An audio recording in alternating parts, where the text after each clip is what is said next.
Isa itong dog park dito sa malapit din sa amin. So mga 13 minutes to 15 minutes din ang layo. Dito uso yung ganito, yung mga may dog park. Here's our Sunday in South Africa. Good morning, I'm Vivian Casey. I'm Filipina and currently living here in South Africa. And ganito yung ganap namin tuwing weekend. Inilalakad namin si Sammy sa mga dog park. Dito sa amin may dalawang malapit. At yun ang kagandahan dito, kahit mga community subdivision ang mga may mga dog park sila sa labas.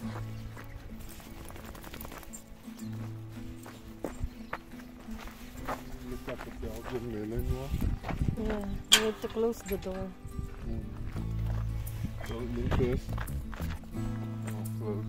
Oh, that's her water. She has her water there.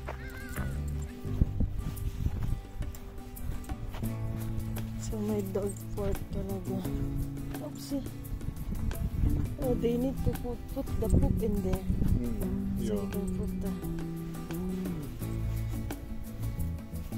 And then, may inuman talaga sila dito. Water for dog. See? Oh, see?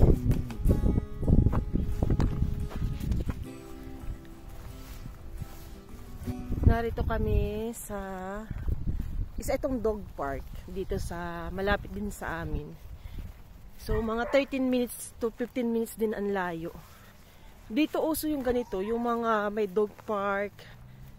At talagang para sa dogs siya kasi kung makikita nyo doon, kaya kung makikita nyo yung park na iyan ay drinking station para sa dogs. Meron talagang bowl na nakalagay na para sa aso. And then kung nakikita niyo yung mga yun ay mga drum na pinutol. Tapos may mga abo. Doon ilalagay yung poop ng aso. So malaki rin itong park na ito. Parang 1,000 din lang. Pero ngayon ay may isang aso lang. Pinuntahan agad ng aso namin si Sammy. Talagang sinugod niya at nakikipag-friend. Ay kaso yung aso ay medyo matapang, ayaw i-share yung bola niya. So si Sammy umiyak. So inilayo na lang namin. Ayan si Sammy. Tuwa siya habang naglilibot-libot. Every Sunday ito ang ginagawa namin para nakakapaglakad-lakad din kami. And at the same time naipasyal namin si Sammy dahil dito nga hindi naman kami halos nakakalabas dito. Monday to Friday or Saturday, nasa bahay lang kami. Literal, yung asawa ko ay nag-aano nung kanyang mga pinapaupahan. Ako naman ay busy sa mula Lunes hanggang Friday. At may online akong ginagawa. So, iyon. Si Sammy, Sammy. Super happy ka, Sammy. So, ayan. Si Sammy ay isang Swiss Shepherd. Dapat ay puti ang kulay niya. Nung maliit siya, puti ang kulay niya. Pero nung lumaki, naging cream. Medyo cream ang kanyang kulay. Yan. At kung napapansin niyo, yung mga damo is kulay brown. Dahil winter dito ngayon sa South Africa. So, pag winter dito, natutuyo talaga lahat ng mga damong yan.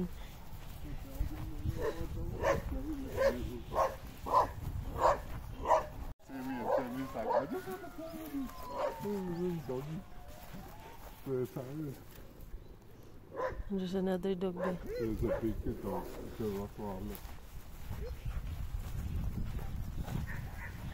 Maraming nagagalit sa amin sa iyo, ah. Gusto niya makipaglaro doon sa aso.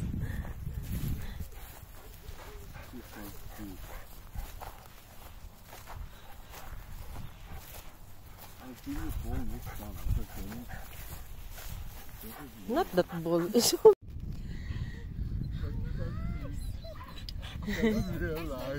Hey!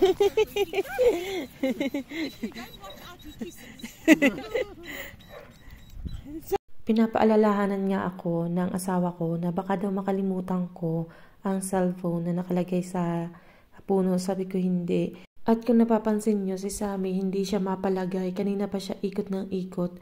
Kanina kasi amin siyang tinanggalan ng tali at hinayaang tumakbo.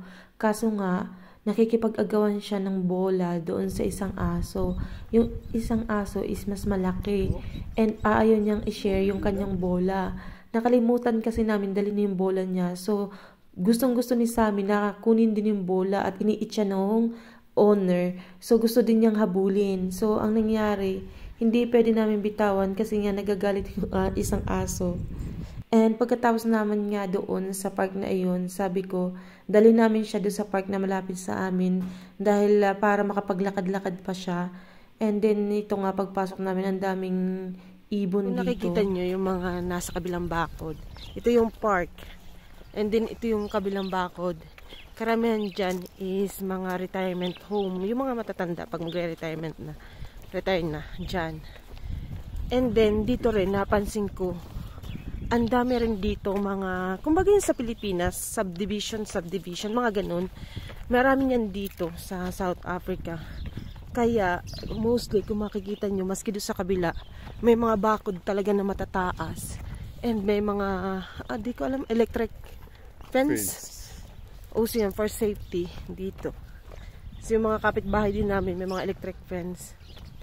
So, yung likod namin, mayroon ding electric fence. Sa tagiliran, meron din. So, yun ang mga bahay-bahay dito. And which is maganda, may mga bahay-bahay. Pero alam nyo, yung retirement home na yan, napakamahal. At yung isang auntie ng aking asawa, nasa retirement home, yun ay binayaran nila. And then, pagka halimbawa wala na yung matanda, yun hindi pag-aari nung nag-retire doon. Yun ay ibabalik doon sa retirement home, doon sa dito, sa may-ari mismo. Kumbaga parang upa lang siya. Ganun pala ang retirement home style nila dito. At ayan, ito yung park. Ito yung unang park na pinupuntahan namin. Kanina naroon kami sa kabila. Pero medyo maliit. Ito kasi medyo mas malalaki. At mas nai-enjoy ni Sammy na maglakad. Doon kasi isang palibot lang ito. Parang pupunta ka pa doon sa kabila, papunta doon sa kabila doon. So, yun. Naririnig niyo yung huni ng ibon. At saka medyo malamig pa ngayon dahil winter pa. Ganun yung panahon, mapresko na matahimik talaga as in. Ako lang maingay ngayon dito at ako ang nag-video habang nagsasalita. Harap ko sa akin para nakikita din nyo. O, diba? Ito ang ginagawa namin tuwing linggo. Lakad-lakad, diba boring ang buhay dito? Saturday, ipaglilinis ng bahay. Sunday, magsisimba at ilalakad si Sammy. Si Sammy, yung aso namin ha. Noong nakaraan, may nakita ako ditong ligaw na pusa. First time ko na makakita dito ng ligaw na pusa. Literal na ngayon lang ako nakakita. Pero naaalala ko noon, merong isang pusa na naligaw dun sa amin. Bahay. Pero hindi siya lumapit. Parang nasa puno lang siya. And then namatay na yung pusang yun. Pero yung ligaw talaga na parang walang may-ari. Dito ko nakita yung isa nung nakaraan. Pinakain ko nga eh. Sabi ng asawa ko, baka daw bawal magpakain dito. Ewan ko lang. So, ayan. Itong park, ang kalapit nito is highway. Yung park na highway.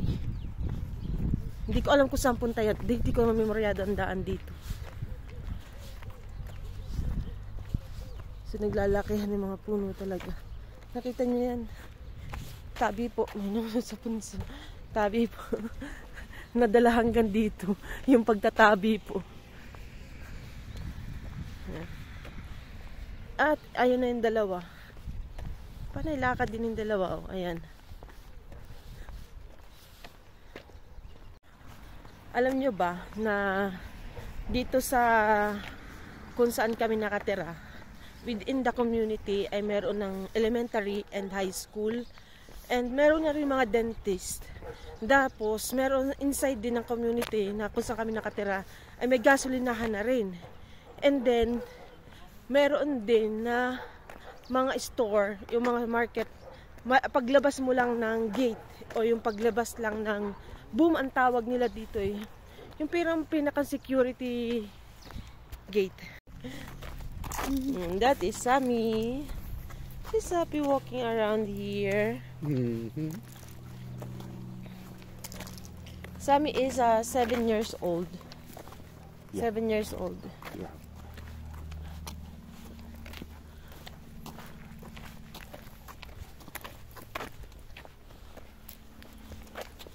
And meron doon dalawang asong malaki, yung Great Dane. May nakasalubong din kaming isa.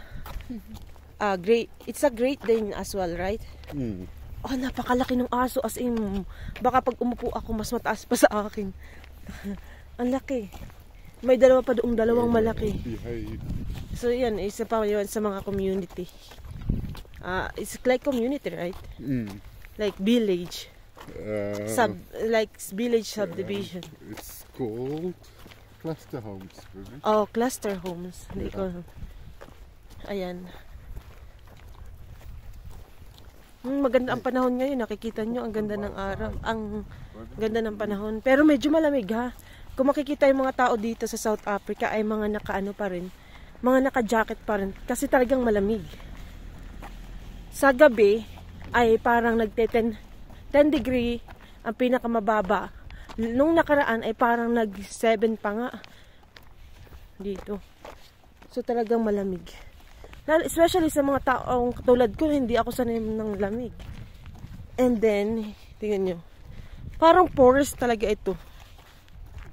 Diba? Ang daming puno. Alam niyo ba dito sa South Africa, ang dami nila ditong mga park. Nature reserve park, yung mga inaalagaan talaga nila yung kanilang mga nature reserve dito. At doon sa mga nature reserve na nakikita talaga ng mga animals, yung mga wild animals. Dito kanina may nakita akong yung tag dito, yung mga ibon, parang itik na parang hindi naman. Harap ko naman sa akin. At ayan, lakad-lakad. 2:00 ngayon ang hapon ha. Pero ang temperature ay para nasa 13, 14 lang. Ito yung malaking puno. Oh, laki. Kita niyo yan? Napakalaki. Oh.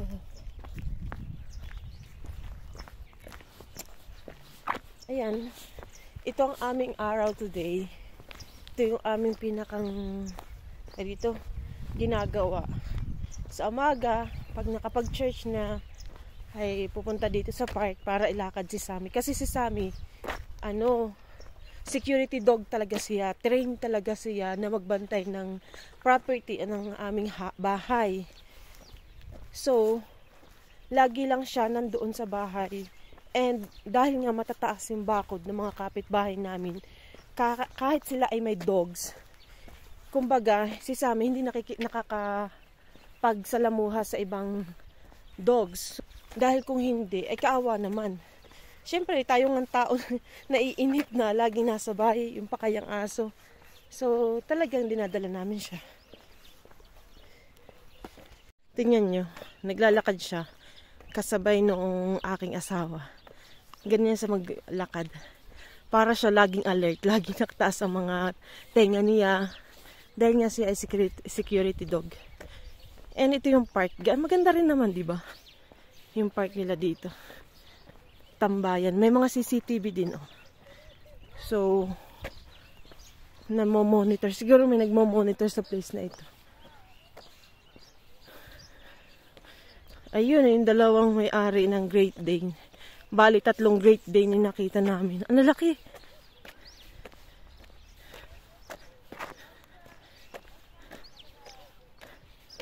Love, here!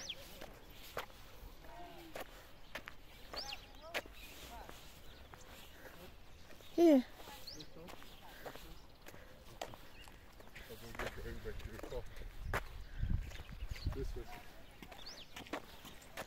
Let's walk more.